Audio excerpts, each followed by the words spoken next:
காலை நேர சூரியன் தூங்கிக் கொண்டிருந்த நகரத்தை மெதுவாக விழிக்கச் செய்கிறது. இது நம் சென்னை. வாழ்க்கையும் வேகமும் சேர்ந்த ஒரு அழகான நகரம்.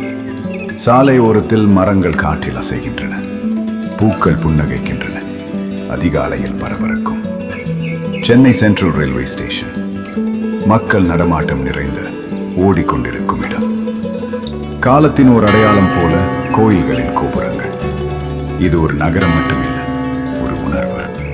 காலம் கடந்து செல்கின்ற அதே நகரத்தில் தன்னுடைய குடும்பத்தை இழந்து நிற்கும் ஒரு சிறுவனின் கதையை தான் பார்க்க போகிறோம். அந்த சிறுவனின் பெயர் கர்ணன்.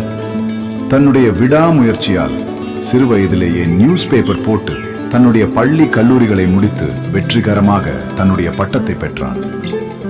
அதன் பிறகு அவனுக்கு வேலை எதுவும் கிடைக்காத நிலை வந்தது. அவன் ஒரு முடிவை எடுத்தான். வேலை கிடைக்கும் வரை ஃபுட் டெலிவரி செய்யும் வேலைக்கு போகலாம் என்று. மழையோ வெயிலோ என்ற பேதமின்றி தன் சைக்கிளில் உணவு பையை கட்டிக்கொண்டு வேலைக்கு கிளம்புகிறான். சாலையில் பயணிக்கும் போது கிடைக்கும் சிரிப்பும் சில நேரங்களில் வரும் கண்டிப்பும் அவன் வாழ்வின் ஒரு பகுதியாகிவிட்டது. ஒரு நாள் ஹாஸ்பிட்டலுக்கு ஒரு டெலிவரி செய்யும் ஆர்டர் வந்தது. அவன் அங்கே சென்றான்.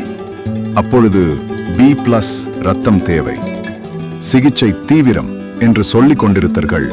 கர்ணனின் ரத்தமும் B+ தான். அவன் எதற்கும் தயங்காமல் ரத்தத்தை அங்கிருந்த வயதானவருக்கு கொடுத்தான். அந்த மூத்தவர் உயிர் பிழைக்க அவருடைய மகள் கண்ணீர் விட்டு கர்ணனுக்கு நன்றி சொல்கிறாள். ரத்தம் கொடுத்த பிறகு அவன் ஹாஸ்பிட்டலை விட்டு வெளியே வந்தான். அப்பொழுது அங்கிருந்த ஒரு பாட்டிக்கு சாப்பிடுவதற்காக உணவு ஒன்றை அந்த பாட்டிக்கு வாங்கி கொடுத்தான். உலகம் இன்னும் நன்றாக இருக்கிறது என்றால் அதற்கு காரணம் இவர்களைப் போல சிலரால் தான். கர்ணன் தன் வாழ்நாள் முழுவதும் பிறருக்கு நன்மைகளை செய்து கொண்டே இருந்தான்.